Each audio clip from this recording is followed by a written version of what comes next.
All right, perfect. So next we have Teresita Perez. Welcome. She's with Keller Williams Legacy, which is in Weston. All right, guys. Just to let you know, there is going to be a material that we're going to be using in this class. Let me share with you very quick how to get the material, because it's important that you at least know where you'll be able to find the material. So what you will have to do is you're gonna go to l5ltraining.com, okay? And from here, what you will do is you will look for today's class, which is here. Today's the 27th. So you click where it says MREA Workshop Economic Model. You open it, you scroll down, and the links are right here. You see the two links, what I'm talking about? Please say yes. Yes. Okay, so awesome. So you're gonna go to the first link, you're gonna get this, which is the workbook. And the other link is a Excel spreadsheet that has, in reality, it says a link for economic model spreadsheet. In reality, pretty much all the models are there so that you can use to your advantage. Now, this is not a one class workshop. There's going to be multiple workshops that are going to be offered to all our Keller Williams agents, because that's what we do. We train our agents so they can succeed at what they do. And also it's going to be open to our guests, like Celine Allison. And you're more than happy to implement all these strategies into your business. And we can only see that we can only wish you success. Now, Thanks. all these teachings come from this book, The Millionaire Real Estate Agent. And what we're going to be talking about today in this workshop, it is, if you have the book, you go to page 129, and that's where he talks about the economic model. Okay, and it goes all the way down to page 132. So it's only 1, 2, 3. It's only 2 pages, and I have 2 hours to talk about just 2 pages. All right. So let's see. Let me stop sharing.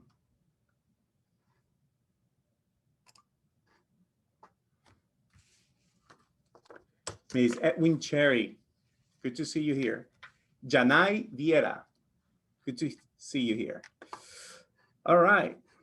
That name, Janai, brings memories. You can say the name backwards as well, the same. All right, let's see.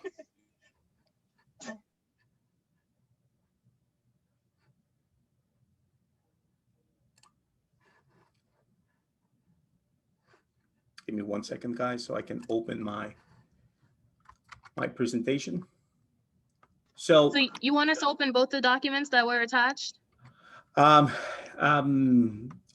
will need you to open at least first the business planning clinic, which is the first link. I'm going to need you to go there so that you get to know where I'm at and where I'm moving. And that's what I'm going to be using as well. Sounds good. Thank you. Myself. Sure.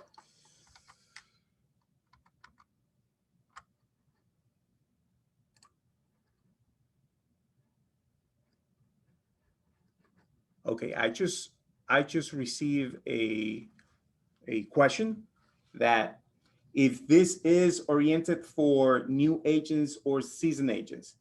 In reality, this is for any agent. It doesn't matter if you do only 10 transactions a year or 100 transactions a year. At the end of the day, is about doing the right activities and measuring your success or your business so that you make the profit that you're supposed to. Okay, so let me give you a little bit background on what I do, or who am I. Let me start sharing my screen.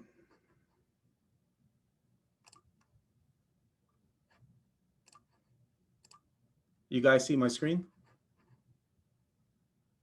Yes? No? Maybe? Yes. All right, perfect. Yeah. So my name is Juan Carlos Garcia. I'm also known as JC here in our market center. I'm the team leader for the Western Market Center.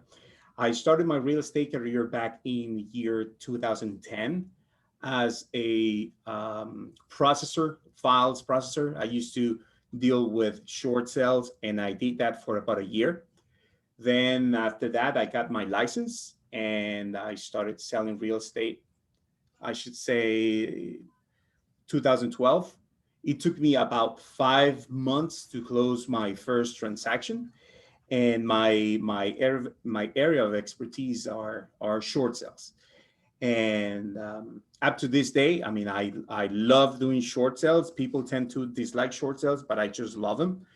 And that the short sales or the distress sales, they open up a lot of opportunities for me, especially in the investment side of real estate, because I had the opportunity to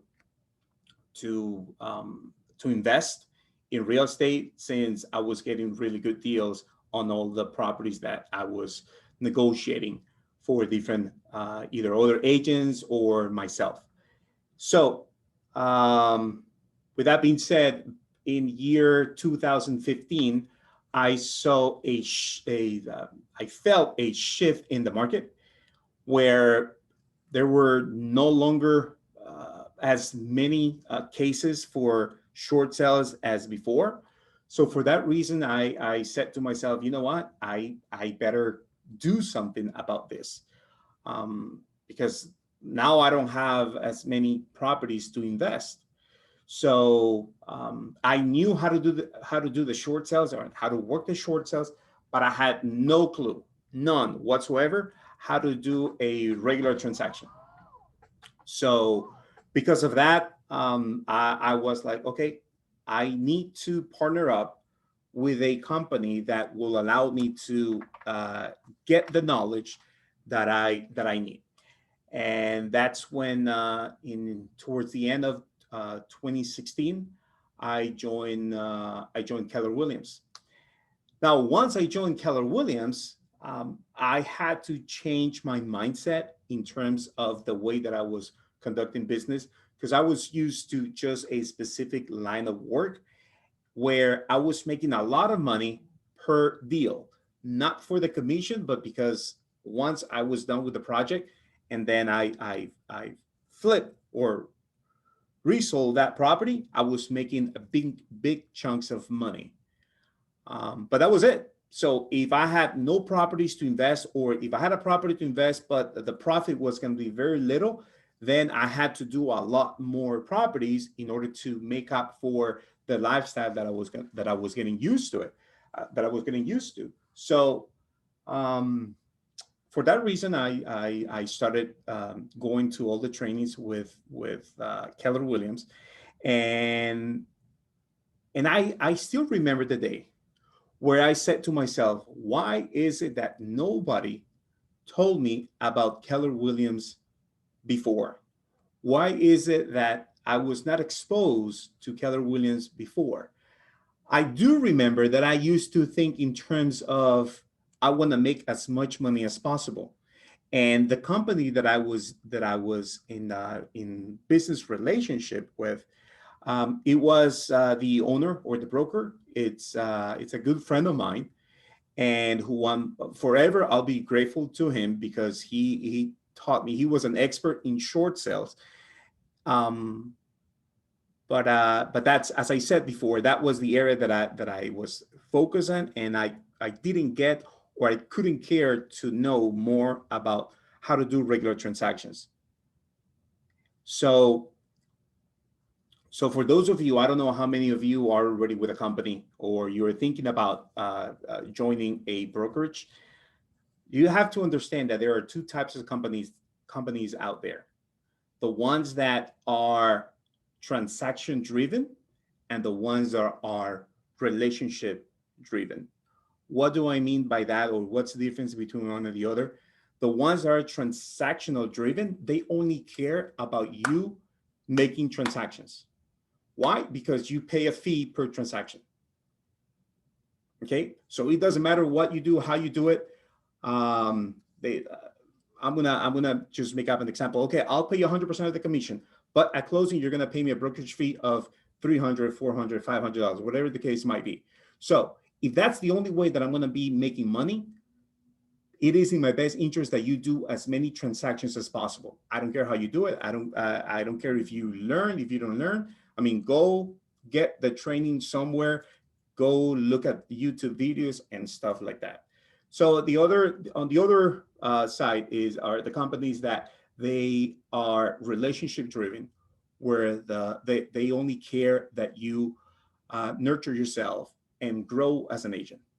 And that's where they have the opportunities. Once you join the company, they have a productivity coaches. I mean, as a matter of fact, I see one here, Tony Navarro. He's a productivity coach where they want you to succeed. They want you to start producing. Why? Because they have a vested interest in your success. So I just want to put that out there. Then I was like, man, I wish someone would have told me about Keller Williams. Once again, I can make 100% of nothing versus a split of something. That is something that I always tell agents. I mean, I can offer you 100% commission, but if you don't know how to produce that commission, then you're going nowhere. So with that being said, that was my quick introduction. I was not planning on talking about that, but I just felt like doing it. Let me go on with this business planning clinic. Okay, so this is going to be the agenda for the whole series, not just for this class. This class is going to be number 3, actually 1, 2, 3. So, but this class is going to cover or these series are going to cover the economic model, the lead generation model, the budget model, the organizational model, and then they're going to put it together at the end. So how many of you have actually, you know what, let me take a look at the chat. How many of you have actually read or seen this book?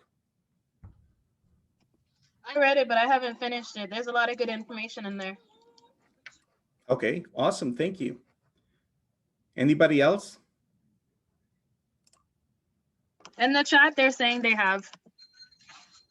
Okay. I mean, you can put it in the chat. I see that one person just put that they did long time ago. Okay. Okay, for those of you who are new agents, let me start telling you that the language that is in here might be too complex when you start doing real estate. That's number 1. Number 2, which I'm going to cover later on today, is that the conversion ratios.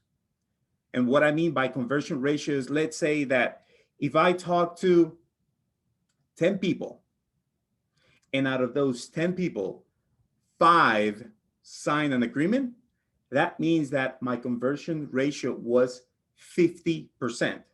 Would you agree? Yes, no? Maybe we should come off mute so we can talk to you. I never said that put yourself in mute.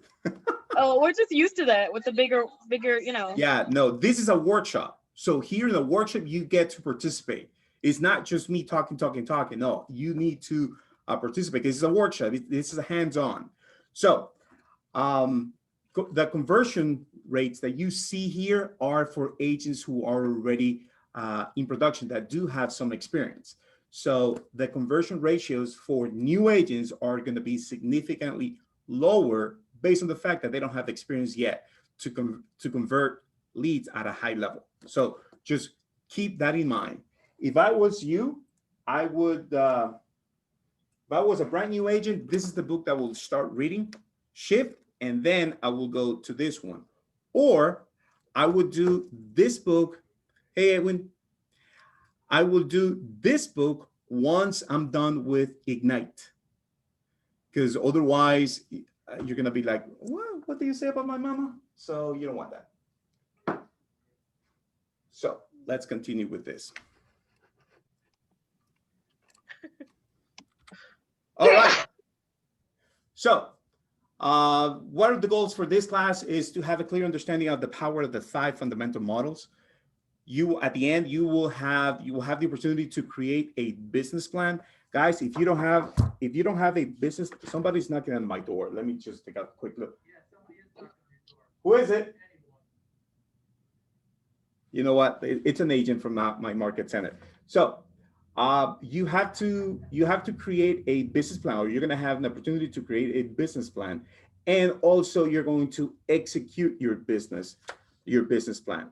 So now let's get into talking about models and mindset. So now let me just, I'm going to stop the share. And all right, I wanna Ying Short. Can I ask you a quick question? Ying Short? All right, now let's, Ying Short, maybe she's having issues with a mute. Elvira Gavilanes. Elvira? All right, Elvira, let me ask you a question that maybe you have heard about this question before. What's your biggest fear?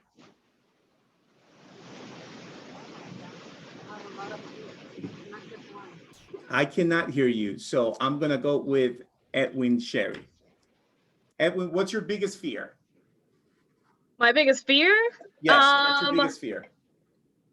My biggest fear is, I guess, just not reaching my goals.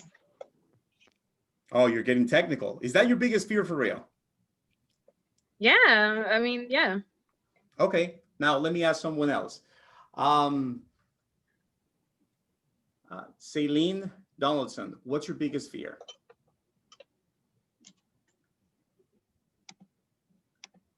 No. Janai, what's your biggest fear? Let me think.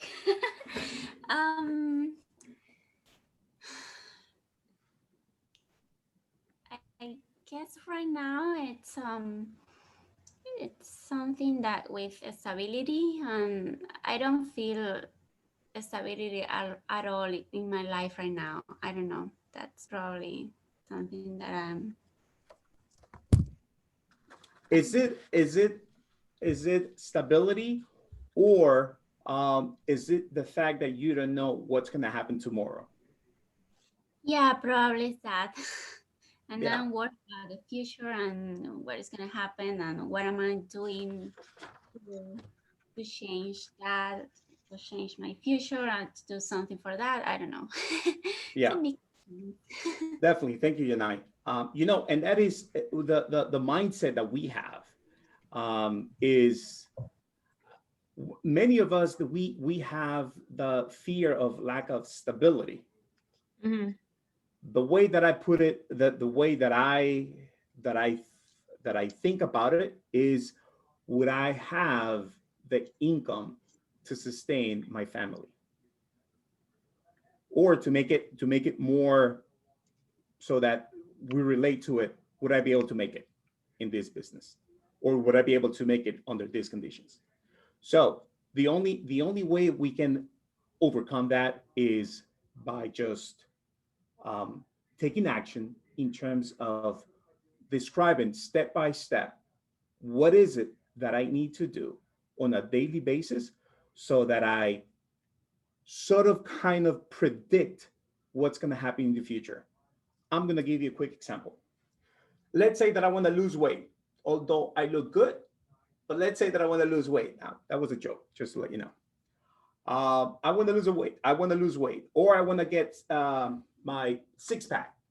Okay, now I have a 1-pack, but let's say I want to get 6-pack. And in order to achieve that, I'm going to be able to get it, or on my first month of training, I'm going to have to do 500 sit-ups on a weekly basis. Okay, let's say that that's my goal, to do 500 sit-ups on a daily basis. Now, the first day, I didn't do them. The second day, you know what? Tomorrow's going to be a better day. And I keep on going that way over and over and over. Then by the fifth day, let's say it's Friday. You know what? Shoot, I was supposed to do 100 sit-ups every single day. I didn't do the previous 4. Now today I'm going to do 500. Okay. And let's say that Tony Navarro, he had the same objective that I did, but he was consistent, and he did 100 sit-ups every single day. So Monday, Tuesday, Wednesday, Thursday, Friday, he did 100. I did 500 on Friday. Now, after 2 or 3 months, who would have reached better results? One that did it more consistently. Well, So- he did every Right, week. the other person. Yeah, but I was doing 500 a week, and Tony was doing 500 a week too. Right. I mean, you both did the same number, but the thing is, doing it consistently, you're going to build that habit and you're going to get better results. Bingo. Bingo. Is about what we do on a consistent basis. So with that being said, we have the models that we follow. Let me just show you here in my screen. So we have to build our business, our real estate business, on a stable foundation, where that's one side is going to be the foundation is going to be the models. And then once I master the models, then I go with creativity. That is a stable model. But unstable model is when every day I start to, okay, today I feel like calling for sell by owners, and I feel like telling them that I'm doing a inventory of what's for sale in my farm area. And then tomorrow, I'm going to start calling expired listings that have been in the market for more than, I don't know, 6 months. And then the day after tomorrow, well, I'm going to call the newly expired listing. I mean, and every day I start, okay, today I'm going to do this. You see, that is unstable model, because we don't have consistency. We think that we are being, that we're doing the things that we're supposed to, in terms of, well, I'm doing some activities, I'm doing something, but in reality, when it comes to either stable or unstable, it's unstable, and you cannot scale. Because trust me, you can have success. I mean, even a broken clock or a broken watch is right twice a day. So you can have success, but that doesn't mean that it's scalable, that you can do that and take it to the highest possible level. Okay. So we need to get breakthroughs to higher achievement.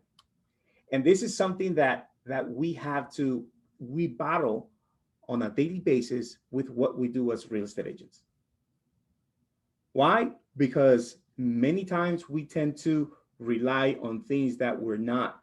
Let's say that, okay, my first goal is to, okay, I want to do 10 transactions a month. 10 transactions in 1 year.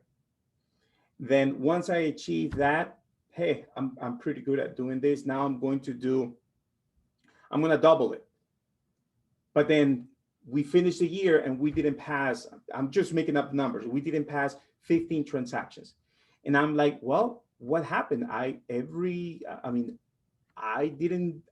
do anything different from what I did before, or I doubled the effort of what I did my first year, but I didn't see the results as double the results.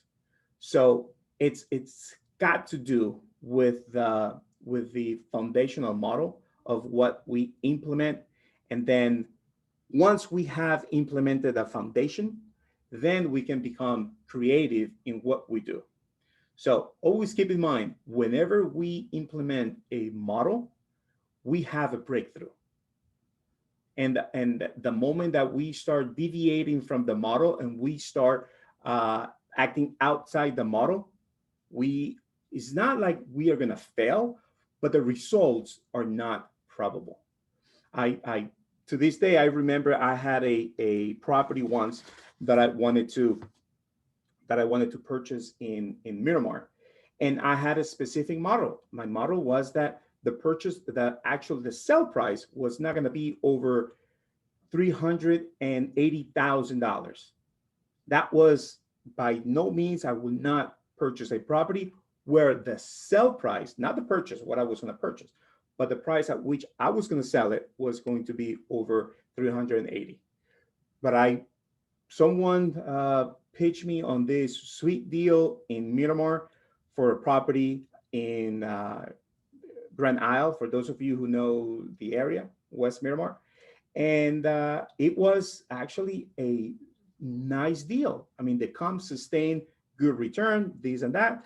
So I spoke to some partners for investors, and we put together the money, and we did it. And we couldn't sell the property. And even after we brought the price down, we couldn't sell the property.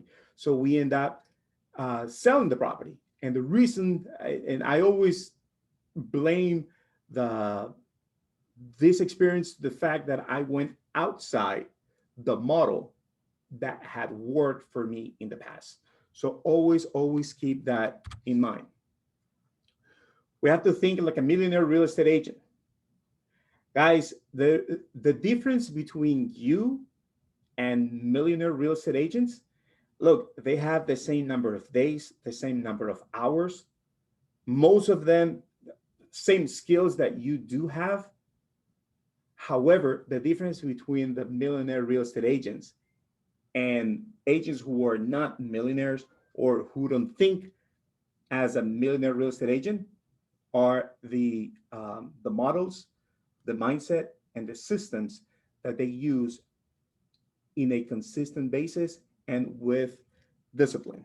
So with that being said, guys, in order to think like a millionaire real estate agent, the first thing we have to do, our thinking must be powered by a big why. Okay. In my case, my big why is my family. That's my big why.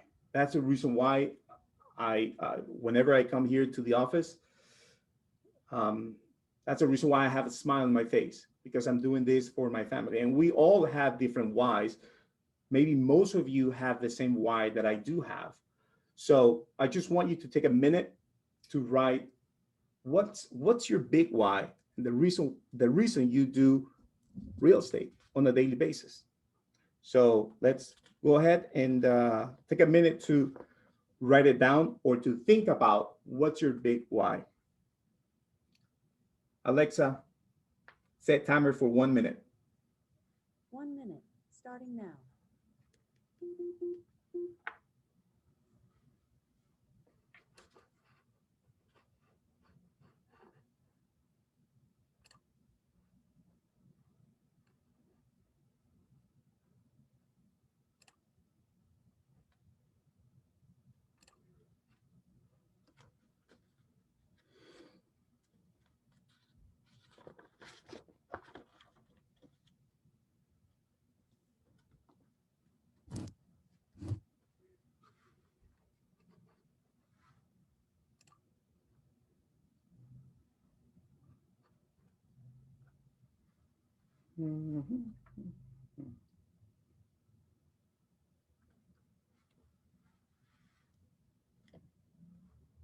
I need to get some background music.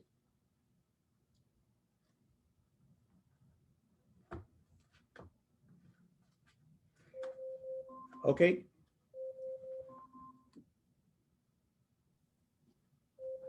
Alexa, stop. Okay, the minute's up.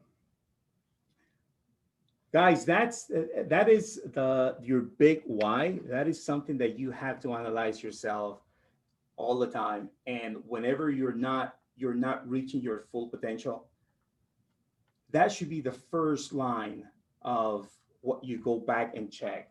And remember why you do what you do on a daily basis. Because that's I mean, we can have, if we don't have a big enough why, then whenever we are faced with opposition, whenever we're faced with you know what, this is not working out, then chances are they're going to say, you know what, this is not for me, I'm going to do something else. Number two, think big goals and big models. You know, I have a story here in my market center. We have one of our mega agents. This mega agent had a a person who was coaching. It was coaching her on the different activities that she was doing on her business. Actually, she had multiple coaches, but had one that was specific for expanding the business. So, and this is actual. I mean, what I'm about to tell you. Last year, had a goal of about, if I'm not mistaken, 25 million dollars, and the agent was able to reach the goal. And then the very when it was time to start planning for next year and set up the goals, the goal that the coach had was, okay, what about if we get to 30 next year? So from 25 to 30, it's a 20% increment. And then the mega agent said, you know what? Let me think about it. I'll get back to you on that one. So the mega agent, what the mega agent did is she consulted with our OP and said, you know what? I need to change um, coaches. And then the question was, why do you need that? I mean, it seems like it's working out. And then the mega agent said, because the coach is not allowing me. I need something that will make me think big, not just a 5 million additional dollars. No, I need to expand. And so sure enough, it was they chose, or they selected a different coach for this year. That was 2019. 2020, the goal was 44 million. Okay, we are already in, today's October 27th, and this agent is already at close to 46 million. So what I'm trying to say with this is, if you're going to set up goals, you have to set big goals. Now, this is a case. I'm not saying that it's going to happen like this for every single person, or that it works like that for sure, but you have to think big. Don't think in small. Oh, I want to have a, you know what? Yeah, I want to have a house. Yeah, I want to buy a investment property one day. No, think about, okay, I'm going to own a multifamily building. Okay, just think big. Okay, and also, I don't know why it says number 5, but number 3 is think action and accountability. You have to be accountable of your actions to someone else. You have to. And what do I mean with account? You have to be accountable of your actions. Is if on a daily basis you're supposed to do certain activities, you should be able to be accountable to someone else and reach out.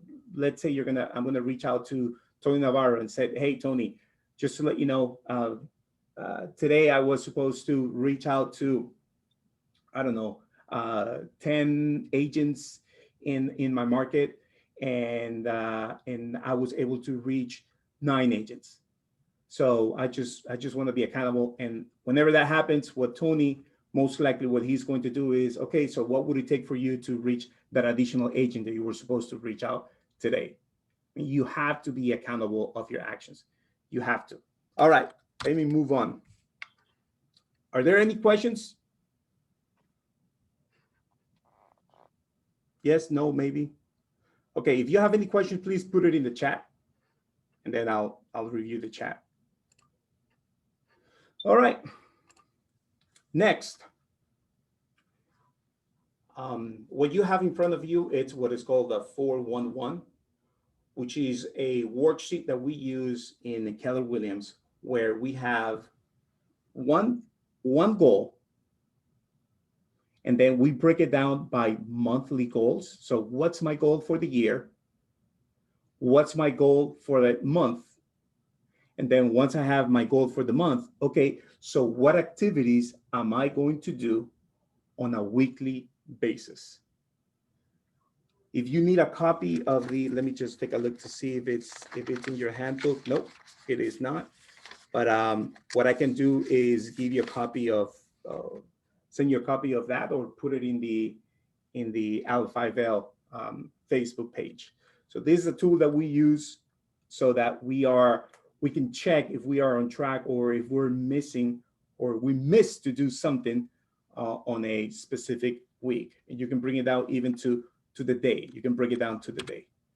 Okay, so what's the foundational model of the millionaire real estate agent? Leads will lead us to listings, and then listings will lead us to leverage.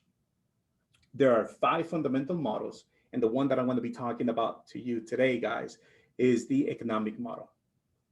Okay, so the economic model is how much, as a matter of fact, in your booklet, or in your,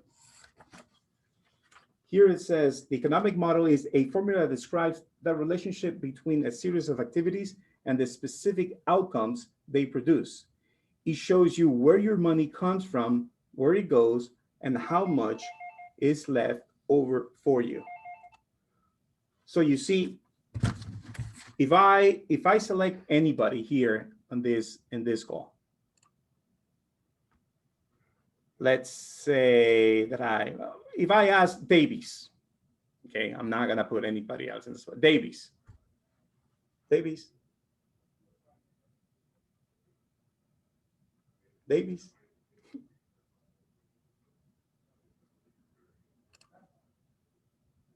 Okay, no Davies. If I pick anybody else, okay, who wants to volunteer? I don't mind. Go ahead. All right, let's do this. All right, so Edwin, thank you so much for volunteering.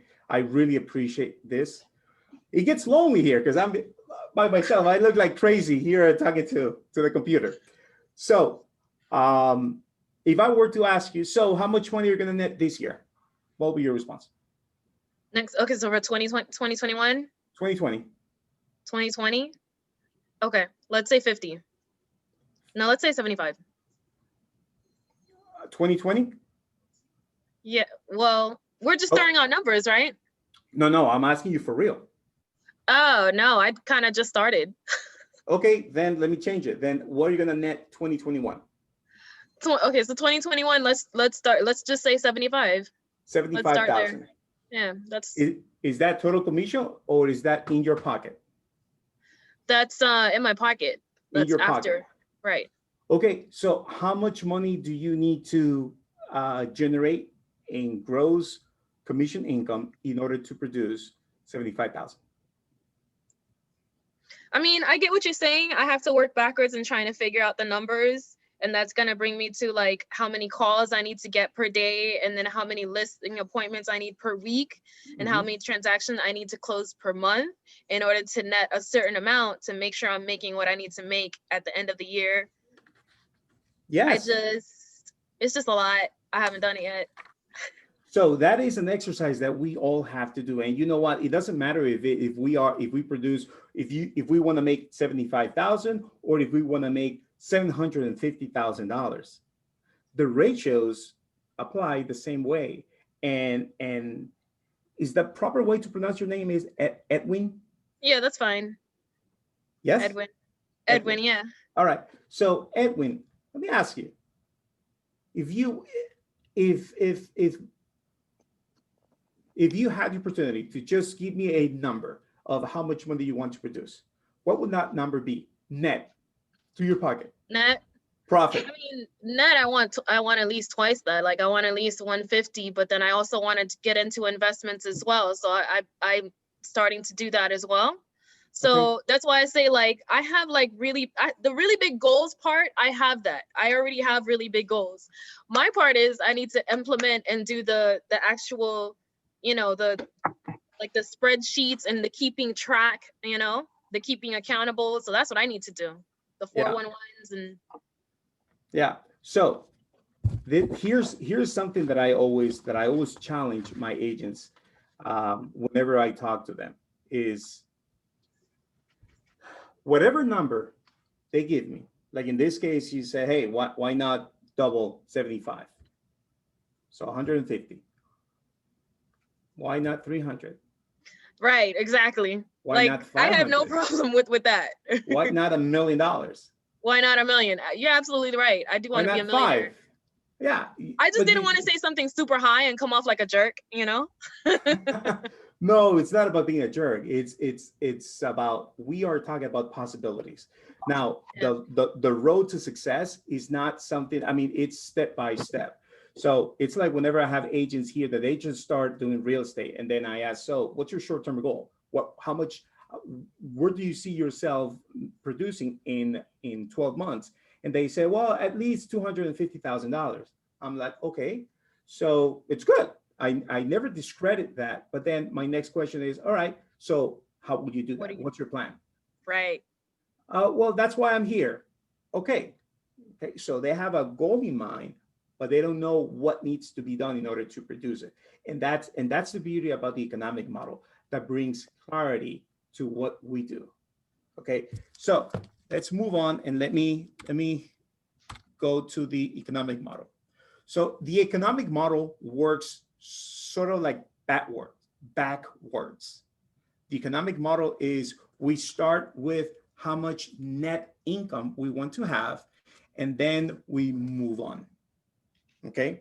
So there are, as a matter of fact, let me stop sharing this. And now I'm going to show you the spreadsheet.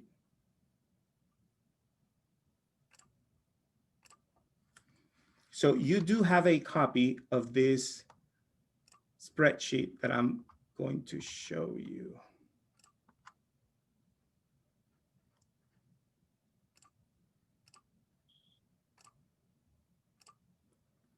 Share.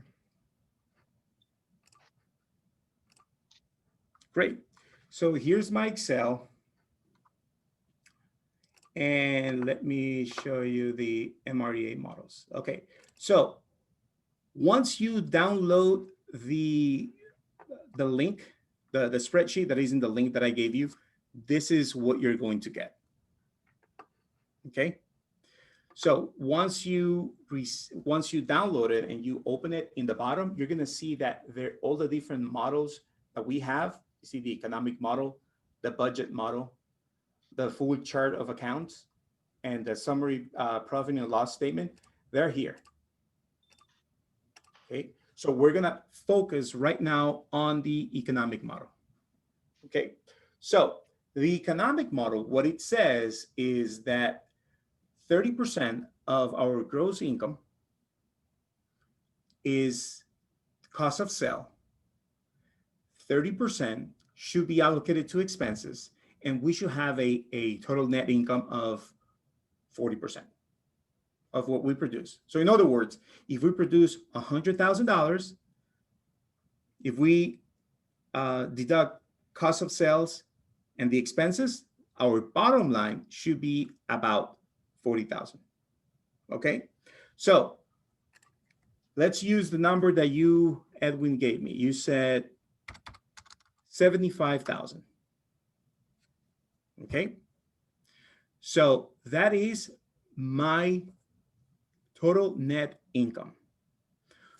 Based on that number, on 75,000. Do we know what's going to be 30%? Yeah, because you work backwards. Yeah. Now I can use a calculator and find out what will be the 30%, or I can use just a calculator and start plugging numbers. And I'm going to use just 50,000. 50,000 there and 50,000 here. I'm 29%. So I'm a bit short. I need to do if it's 51,000.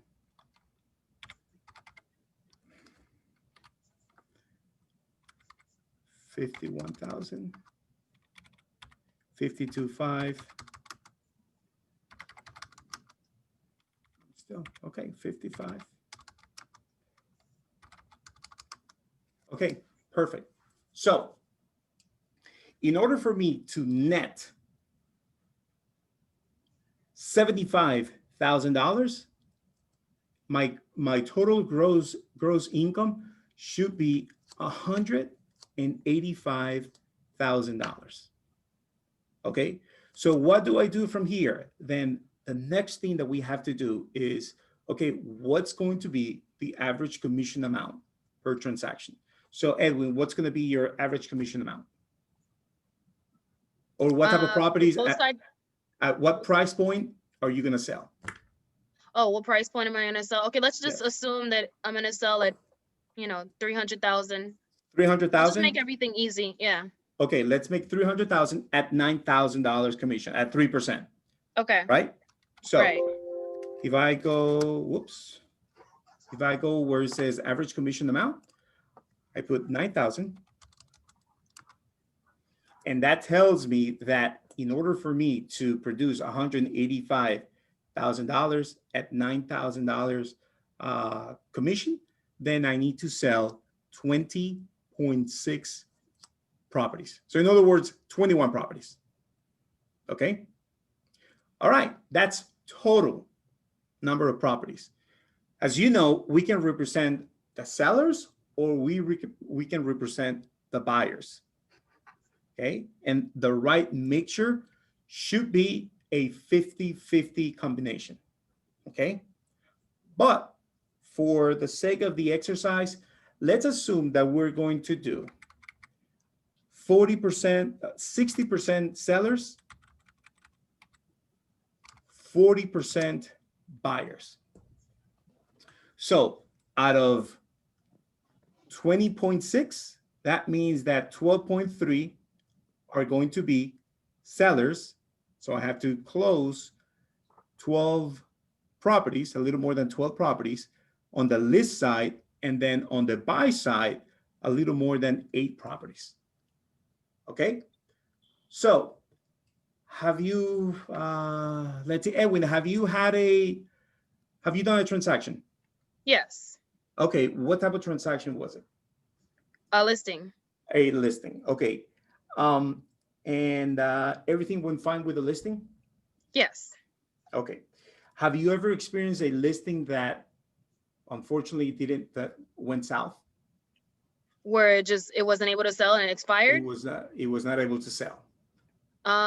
Fortunately, no, not yet. Either it expired or I got to tell you, and you guys, you need to realize this. Many times things happen and we want the properties, or we want to, let's say we have a property on the market. We list a property, then we get showings, we get offers, and then we sign an agreement. They do inspection, something shows up in inspection, and they cancel. Okay, so we have to put the property back on the market again. And then again, the same story, showings, offers come our way, we sign a contract, goes to inspection, and for whatever reason, the buyer decides not to move forward with the purchase. Okay, right there's 2 cases where the property was on the contract, and for whatever reason, the buyer decided to not proceed with the sale. I mean, you can argue whatever you want to argue. Oh, the sellers didn't fix whatever was wrong with the property the first time around, or you know what? Many times people cancel just because they went to inspection, they came out and they saw that the neighbor had no shirt on, and they're like, you know what? No, I cannot live in a neighborhood where my neighbor is going to look like that. Or they see that they're doing an oil change in their house. Oh, I don't want to live in a place where my neighbor does the oil change in the driveway. I mean, buyers cancel for whatever reason. And at that point, or the ones that say, you know what? Maybe it's not meant for me to sell the property at this point. Let's just cancel. Okay. So that's why, I mean, the closing is not, we cannot assume that we're going to close on every single deal. We just cannot. So that's what the reason why I was telling you this is because we need to calculate what is the percentage sold conversion rate. So if our percentage sold conversion rate is 70%, then we need to list 17.6 properties. Why? Because not every single property is going to close. Right. So if it's 80%, let's say I change that to 80, then we need to list 50 properties. You see, the more aggressive that I become, or the more aggressive that I put the numbers here, the less properties I need to list in order to reach my goal. But if you know what, I'm having bad luck and only 50% of my listings close, then I need to list a lot more properties. So we're gonna use a 70%, which is what is suggested. Okay, and we're gonna use the same thing also with on the buy side. Okay, then what's next? Great. So if I need to list 17.6 properties, then I need to also have to account, great, how many listing appointments I need to go in order for me to reach my 17.6 goal. So Edwin, once again, because you're the only one that I see with the camera on. Yeah, I'll be your guinea pig. Go for it. Yeah, and you know what? I truly appreciate this because I wish everybody was on this side. I'm sure that if you guys were teaching a class, you will, now for starters, you will have your camera on, number one. And number two, you will wish your audience will have the camera on. So let's move on with this. So the appointment conversion rate. Let's say that you go on 4 appointments and you close 3 of them. That means that your closing rate or your conversion rate was 75%. Right. What do you think is your conversion rate? So then the conversion is 75% because he closed 3 out of 4. Right, but what do you see? What do you think is your conversion rate? Do you close 75? You close 50? What's your conversion rate? You can be honest.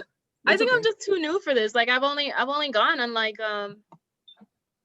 let's just say 50%. I don't know. 50%. Okay, that's fine. Yeah. That's awesome. And just to let you know, as time goes on, your closing ratio becomes much better. Right. But this is a growing pain that we have to go through. There's no easy way to get to, you know, higher closing ratio. So if it's 50%, then you need to go on 35 listing appointments, which is the same as saying, okay, you need to go on 3 listings appointments per month. So if you need to go on 3 listing appointments per month, then do you think you can go on 3 listing appointments per month? That's less than, that's a little less than 1 listing per week. Right. Okay. So let's say that your closing ratio was, I'm going to just lower it. Let's say it's 25%. So then on a monthly basis, you need to go to 6 listing appointments. So the moment that you the moment that you do this and you are consistent on a monthly basis, you hit these goals. So it's not, I cannot say that your success is guaranteed, but it's, you are on track. If you're not hitting your numbers, then something is off in your percentages, in your conversion, because this is about conversion. That's it. Okay, same applies with the other side, with the buyer side. You know, in this case, the total number of appointments that, because you will have to go, is 1.4 per month. Let's say that it's 50% your closing ratio, then you should be on 2 appointments every month. Now here's the magic question, Edwin. If I were to list let's say that we know each other for a long time. We used to go to high school together. Okay. And then I see you in a party, and then I go and I say, hey, Edwin, you know what? I heard that you're in real estate. Are you in real estate now? Yeah, I am. I'm Yes. a realtor. Oh, awesome. You know, I'm going out of the country tomorrow. So I was wondering if for some reason, I don't know if it's enough time for you to go over my property tomorrow, first thing in the morning, so you can take a look at the property and you give me an idea on how much you can sell it for. I mean, regardless what you tell me, I will sell it with you. So once you sell it, I will pay you 6% commission. That's the standard, right? Right. Yes. Right. So would you do that for me? Sure. Sure. Okay, great. So my butler is going to be at home. So once you get there, he's going to give you a tour on the property, this and that. And then you just put it in the market, you call it MLS, right? Yes. So you put it in the MLS and then you sell it. And once you sell it and once you close, then I'll close and you will get 6% or 3 and 3, whatever distributions you do at closing. Is that okay? Sounds good. And off we go, right? Right. Did I miss something in that scenario? I know that's a trick question. What'd you miss? I miss what is missing in this analogy is the agreement. I need to sign an agreement. Oh, well, Would you I list? was already going to come with it. Yeah. Would you list a property without signing a listing agreement? No, but if you're on your way to the airport, I'll email it to you. You can DocuSign it and get it back to me. Yes, of course. I'm not missing anything. And yet, on a daily basis, real estate agents go out and show properties without having an exclusive buyer's brokerage agreement. You see, we're not willing to take a listing without having the seller to sign an exclusive agreement.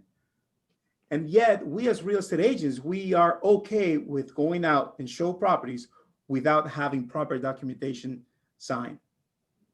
And that is a document that does exist, guys, just to let you know.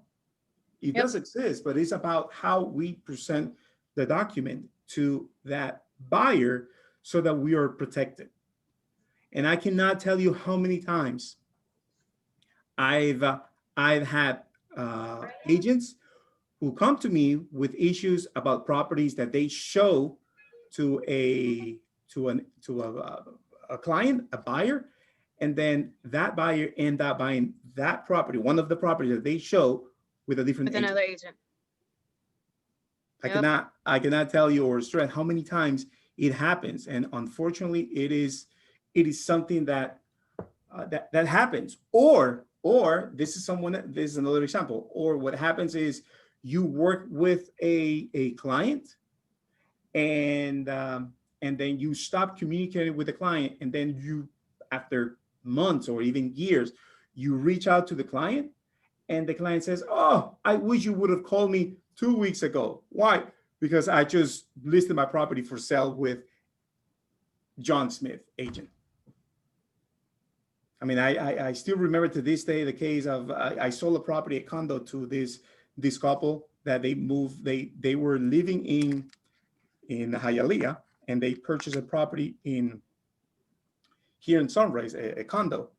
And I sold them the condo. Then I moved companies from that brokerage to Keller Williams, and I never worked my database before, ever. Here in Keller Williams is what I learned to work my database. And then I had an exercise. So I reached out to this couple and they were like, oh my gosh, JC, we were trying to get in touch with you. I'm like, shoot, what happened?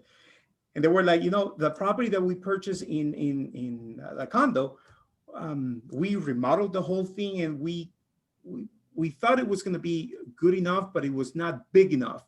So what we did is we end up selling that condo and the property that we had in Hialeah, and we end up buying a single family home. And we wanted you to handle those transactions. But we reached out to your office and they said that you were no longer working in that office. So we didn't have your cell phone. So, and I'm like, That's 3 transactions. Wow.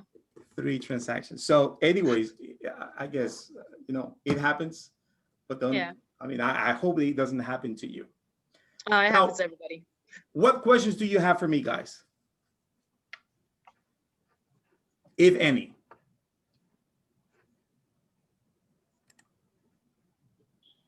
Let's see, who do I have here? So I have Jeffrey, Tere, Edwin, Celine, Tony, Elvira, and Jane. Okay, so if you look at the booklet that I gave you, you're gonna have here the economic model, and you're gonna have step-by-step different, in order to net $1 million, what needs to be done. And at the same time, you have the worksheet that I gave you guys. I have a question on the worksheet. When you go into it, you need to download it to Google Sheets, but it requires someone to give us access to edit it.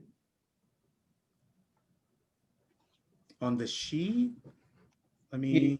On the worksheet, on the link. Mhm. You can download it to Google Sheets, because I thought it was just an Excel file. It is an Excel file. It asked me if I wanted to open it in Google Sheets, and I did. Oh, But then it's asking for it to be editable. I need access from someone. So Okay, then in that case, my suggestion to you is make a duplicate. Okay. And once you make a duplicate, it will not ask you for access, because if I grant you the access, then whatever changes you make, I'm gonna see those as well, because like we're gonna be sharing that one sheet. But if Got you it. make a duplicate, then it resides in your Google Sheets. Perfect. Okay. thank you, because I was actually gonna wait to the end to ask that, but okay. Beat you to it. Yeah. Okay.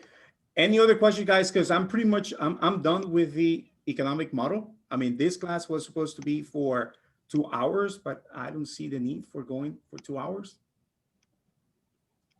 So do you have any questions, comments, suggestions, invitation to lunch, you know, whatever? No? Okay.